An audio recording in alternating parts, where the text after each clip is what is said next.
ZEE5 ಇರುವಾಗ ನೀವು ನಿಮ್ಮ ನೆಚ್ಚಿನ ಶೋಗಳನ್ನ ಎಂದಿಗೂ ಮಿಸ್ ಮಾಡಿಕೊಳ್ಳುವುದಿಲ್ಲ. ಅದು ಸಂಪೂರ್ಣ ಉಚಿತವಾಗಿ. ಈ ಅಗ್ನಿ ಪರೀಕ್ಷೆಯಲ್ಲಿ ಕ್ಲೀನ್ ಆಗಿ ಅವ್ರು ಆಚೆ ಬಂದರೆ ನನಗಿಂತ ಖುಷಿ ಪಡೋರು ಬೇರೆ ಯಾರೂ ಇಲ್ಲ. ಹಾಗೆ ಇನ್ನೊಂದು ವಿಷಯ, ನಮ್ಮಿಬ್ಬರ ಮಧ್ಯ ಅಪ್ಪನ ವಿಷಯ ಬರೋದು ಬೇಡ.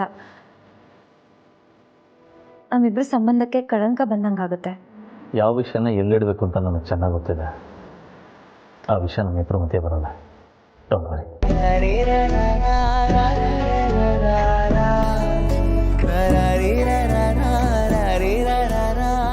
ಯಾವ ವಿಷಯನ ಎಲ್ಲಿಡಬೇಕು ಅಲ್ಲೇ ಇಡ್ತೀರಾ, ಆದರೆ ನನ್ನನ್ನು ಮಾತ್ರ ನಿಮ್ಮ ಹಾರ್ಟಲ್ಲೇ ಇಟ್ಕೋಬೇಕು. ಅಪ್ಪನ ವಿಷಯ ಕ್ಲಿಯರ್ ಆದರೆ ಸಾಕು, ಎಲ್ಲ ಸರಿ ಹೋಗುತ್ತೆ. ಕೌಸಲ್ಯ, ಕೌಸಲ್ಯ, ನಿಗೊಂದು ಸಿಹಿ ಸುದ್ದಿ ಕಣೆ. ಸಿಹಿ ಸುದ್ದಿನ? ಏನ್ರಿ ಅದು? ನಮ್ ರೇವತಿ ವಿಡಿಯೋ ಇತ್ತಲ್ಲ, ಆ ಫೋನನ್ನ ಪ್ರಾರ್ಥನಾ ಕೈಗೆ ಸಿಗದೇ ಇರೋ ಹಾಗೆ ಕಪಾಟಲ್ಲಿಟ್ಟು ಬೀಗ ಹಾಕಿದಾರಂತೆ. ನೀವೇನು ಟೆನ್ಷನ್ ಮಾಡ್ಕೋಬೇಡಿ, ನೆಮ್ಮದಿಯಾಗಿರಿ ಅಂತ ಮಗಳು ಫೋನ್ ಮಾಡಿದ್ಲು. ಆ ದೇವ್ರು ನಮ್ಗೆ ಎಷ್ಟು ಕಷ್ಟ ಕೊಡ್ತಾನೋ ಅದನ್ನ ತಡ್ಕೊಳಕ್ಕಾಗದೆ ಕಣ್ಣಲ್ಲಿ ನೀರು ಬರೋ ಅಷ್ಟು ಸಮಾಧಾನನೂ ಕೊಡ್ತಾನ್ರಿ. ಇಷ್ಟು ದಿನ ನಾವು ಇದಕ್ಕೆ ತಾನೇ ಹೋರಾಡಿದ್ದು, ನೊಂದ್ಕೊಂಡಿದ್ದು, ಕೊನೆಗೆ ಸಾಯೋಣ ಅಂತ ನಿರ್ಧಾರ ಕೂಡ ಮಾಡಿದ್ದು. ಸತ್ಯ ಈಗೆಲ್ಲ ಸರಿ ಹೋಯ್ತಲ್ಲ, ನಂಗಷ್ಟು ಸಾಕು. ಅಲ್ವಾ, ಇನ್ನೇನ್ ಬೇಕು? ಕೋಟಿ ಕೋಟಿ ಇದ್ರೂ ನಮ್ ಸ್ವತ್ತು ಜೋಬಲ್ಲಿರೋಷ್ಟು ಮಾತ್ರ ಕಣೆ. ಆದ್ರೂ ನೆಮ್ಮದಿ ಅನ್ನೋದಕ್ಕೆ ಬೆಲೆನೇ ಇಲ್ಲ ಅಲ್ವಾ? ಆದ್ರೆ ನಂಗೊಂದು ಡೌಟು, ಆ ಫೋನು ಆ ಪ್ರಾರ್ಥನನ್ ಕೈಗೆ ಸಿಗದೆ ಇರೋ ಹಾಗೆ ಎಷ್ಟು ದಿನ ಅಂತ ಬಚ್ಚಿಡ್ಬೋದು? ಅವಳು ಒಂದಲ್ಲ ಒಂದಿನ ಆ ಕಬರ್ಡ್ ಓಪನ್ ಮಾಡ್ಬೋದಲ್ವಾ? ಮೊದಲು ಬೀಸೋ ದೊಣ್ಣೆಯಿಂದ ತಪ್ಪಿಸ್ಕೋಬೇಕು. ಉಳಿದಿದ್ದನ್ನೆಲ್ಲ ಲೀಲಾ ಅರೇಂಜ್ ಮಾಡ್ತಾಳೆ. ಅವಳ ಹತ್ರ ಇವಾಗ ಫೋನ್ ಸಿಗೋ ಹಾಗೆ ಇಲ್ವಲ್ಲ, ವಿಡಿಯೋನು ಡಿಲೀಟ್ ಮಾಡಿಸ್ತೀನಿ, ಯೋಚನೆ ಮಾಡಬೇಡಿ ಅಂತಂದ್ಲು. ಅಲ್ಲ, ಇಷ್ಟೇ ಕಾದಿದೀವಂತೆ, ಇನ್ ಆ ಕ್ಷಣ ಕಾಯೋದಕ್ಕಾಗಲ್ವಾ? ಕಾಯೋಣ, ಅದೇನಾಗುತ್ತೋ ನೋಡ್ಬಿಡೋಣ. ರೀ, ಒಂದು ಸಲ ಆ ವಿಡಿಯೋ ಡಿಲೀಟ್ ಆಗ್ಲಿ, ಪ್ರಾರ್ಥನನ್ ಜುಟ್ಟಿಡ್ದು 4 ಬಾರಿಸ್ತೀನಿ. ಈ ರೋಷ ಆವೇಶ ನನಗೂ ಇದೆ ಕಣೆ. ಆದ್ರೆ ಅಳಿಯಂದ್ರ ಮುಖ ನೋಡ್ಕೊಂಡು ಸುಮ್ಮನೆ ಇರ್ಬೇಕು ಅಷ್ಟೇ. ಅಂತೂ ಅತ್ತೆ, ನೀವ್ ಬಂದಿರೋದು ಈ ಮನೆಗೆ ಆನೆ ಬಲ ಬಂದಂಗಿದೆ. ಆದ್ರೆ ನಾನು ನೋಡಕ್ಕೆ ಜಿಂಕೆ ಮರಿ ತರ ಇದೀನಲ್ವಾ? ಜಿಂಕೆ ಮರೀನಾ ನೀ, ಜಿಂಕೆ ಮರೀನಾ ನೀ, ಜಿಂಕೆ ಮರೀನಾ ನೀ, ಜಿಂಕೆ ಮರೀನಾ. ಜಿಂಕೆ ಮರಿ ತರ ಕ್ಯೂಟ್ ಆಗಿದ್ದೀರಾ, ಆದ್ರೆ ಆನೆ ಅಷ್ಟು ಬಲ ನಿಮ್ಗೆ. ಆ ಭೀಮನಿಗೆ 1000 ಆನೆ ಬಲ ಇತ್ತಂತಲ್ಲ, ಹಾಗೆ ನಿಮ್ಗೆ 1 ಆನೆ ಬಲ ಇದೆ. ಆ ಪ್ರಾರ್ಥನನ ಹೊಡೆದ್ ಬಿಸಾಕಕ್ಕೆ ಅಷ್ಟು ಸಾಕು ಬಿಡಿಯತ್ತೆ. ಆದ್ರೆ ಅವಳನ್ನ ಹೇಗ್ ಲಾಕ್ ಮಾಡ್ಬೇಕು ಅಂತ ಗೊತ್ತೇ ಆಗ್ತಿಲ್ಲ. ಏಜೆಗೆ ಅನ್ನೂನ್ ಕಾಲ್ ಮಾಡಿ ನಿಮ್ ಹೆಂಡತಿ ಮೇಲೆ ಒಂದು ಕಣ್ಣಿಟ್ಟಿರಿ ಅಂತ ಹೇಳಿದ್ರೆ ಆಯ್ತು ಅಷ್ಟೇ. ಸಾಕ್ಷಿ ಸಮೇತ ತೋರಿಸಿದ್ರೆ ಅವ್ರು ನಂಬಲಿಲ್ಲ, ಇನ್ ಯಾರ್ದೋ ಹೆಸರಲ್ಲಿ ಫೋನ್ ಕಾಲ್ ಮಾಡಿದ್ರೆ ಹೇಗ್ ನಂಬ್ತಾರೆ? ಪ್ರಾರ್ಥನೆ ನಿಮ್ ಜೊತೆ ಮಾತಾಡ್ತಾ ಎಗ್ರಾಡ್ತಿರ್ತಾಳಲ್ವಾ, ಆಗ ಏಜನ ಕರ್ಕೊಂಡ್ಬಂದು ತೋರ್ಸಿದ್ರೆ? ಸಣ್ಣ ಸೌಂಡ್ ಬಂದ್ರು ಸಾಕು, ಟಕ್ ಅಂತ ಪ್ಲೇಟ್ ಚೇಂಜ್ ಮಾಡ್ತಾಳೆ ಅವಳು.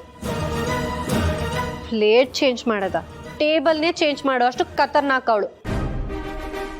ಬೇರೆ ದಾರಿ ಏನು? ಏಜೆ ಮುಂದೆ ಅವಳ ಬಣ್ಣನ ಬಯಲ್ ಮಾಡ್ಬೇಕು ಅಂತ ನಾವೆಲ್ಲ ಎಷ್ಟೆಲ್ಲ ಮಾಡಿದ್ವಿ, ಅದ್ರದ್ದು ಯಾವುದೂ ಆಗ್ಲಿಲ್ಲ.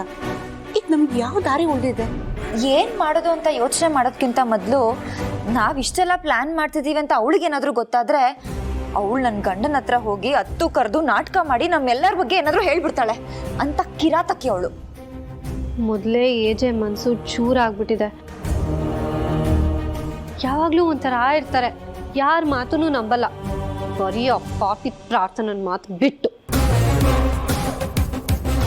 ಅದಕ್ಕೆ ಬೇರೆ ಬಲೆನೇ ಬೀಸ್ಬೇಕು. ಎಷ್ಟೇ ಬಲೆ ತಂದ್ರು ಎಲ್ಲಾ ಬಲೆನೂ ತಿಂದು ಹಾಕೋ ಮೀನು ಅತ್ತೆ ಅವಳು. ನಮ್ಮನ್ನ ತುಳ್ಕೊಂಡು ಹೋಗ್ತಾ ಇರ್ತಾಳೆ. ನಾವ್ ಎದ್ದು ನೋಡೋಷ್ಟೊತ್ತಿಗೆ ತುಂಬಾ ದೂರ ಸಾಗ್ಬಿಟ್ಟಿರ್ತಾಳೆ, ನಮ್ ಕೈಗೂ ಸಿಗೋದಿಲ್ಲ ಅತ್ತೆ ಅವಳು.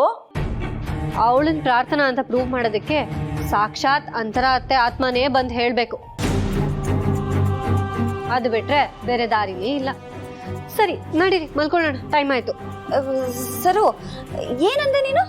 ಟೈಮ್ ಆಯ್ತು ಮಲ್ಗನ ಅಂದ್ಲು. ಹಾ, ಅದಕ್ಕಿಂತ ಮುಂಚೆ ಏನಂದೆ ಹೇಳು? ಪ್ರಾರ್ಥನಾ ಅಂತ ಪ್ರೂವ್ ಮಾಡೋದಕ್ಕೆ ಅಂತರಾತ್ಮ ಆತ್ಮನೇ ಬರ್ಬೇಕು ಅಂತ. ಅದೆಲ್ಲ ನಡೆಯತ್ತಾ? ನಡ್ಸೋಣ.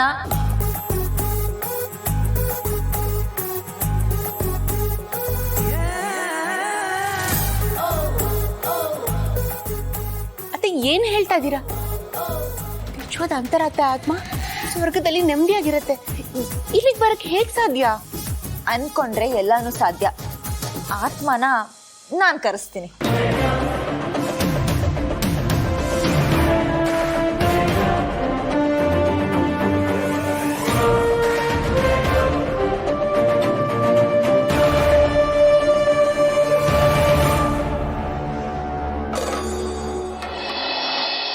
ನೀವು ಕೊಟ್ಟಿರೋ ಅವಕಾಶ, ಈ ಜೀವ, ಈ ಜೀವನ ನೀವು ಹೋಗಿದ್ದೀರಾ.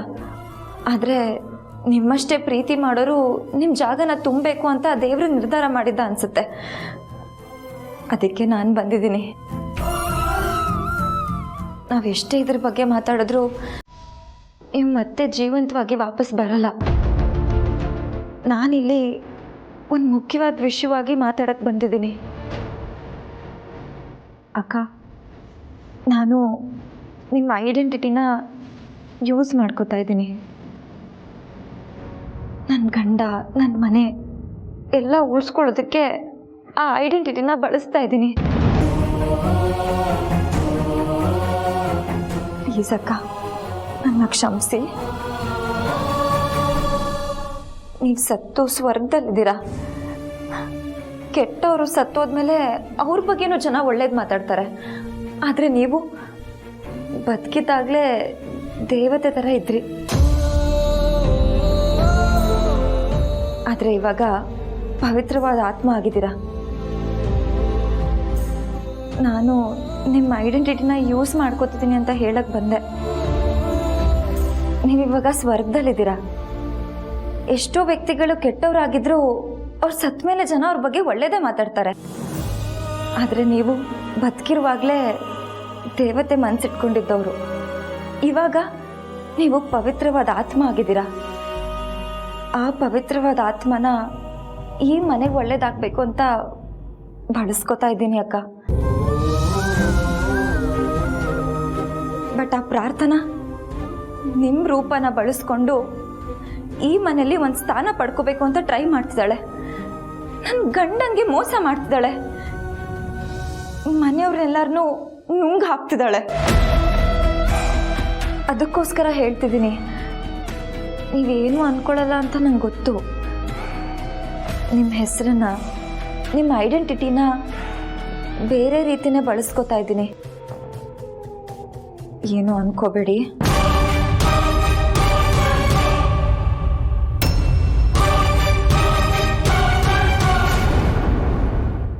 ZEE5 ಆಪ್ ಡೌನ್ಲೋಡ್ ಮಾಡಿ ಎಲ್ಲಾ ಸಂಚಿಕೆಗಳನ್ನು ಸಂಪೂರ್ಣ ಉಚಿತವಾಗಿ ನೋಡಿ.